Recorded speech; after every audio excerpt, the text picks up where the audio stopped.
ચાલો મિત્ર, આજે તમને કોળાંબા ધામના દર્શન કરાવું। તમે એકવાર જોવો તો તમને એમ થાય કે નહીં, મિની ગીર આવી ગયો।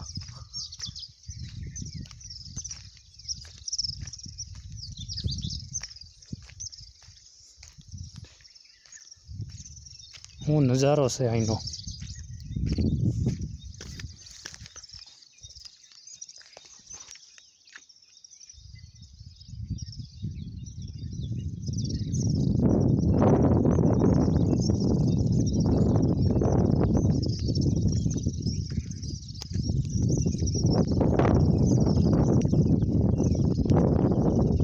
हाँ, ऊपर एक मंदिर से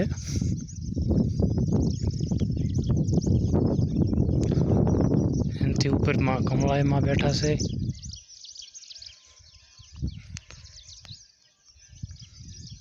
अने અહીંથી એનો જવાનો રસ્તો છે નીચે ઉપર બે।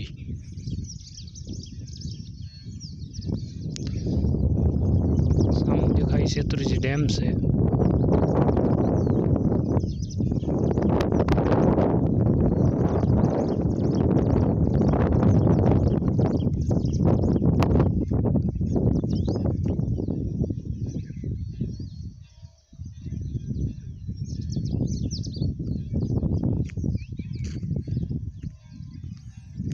અત્યારે હાલમાં કમળાઈમાંની આરતી થઈ રહી છે।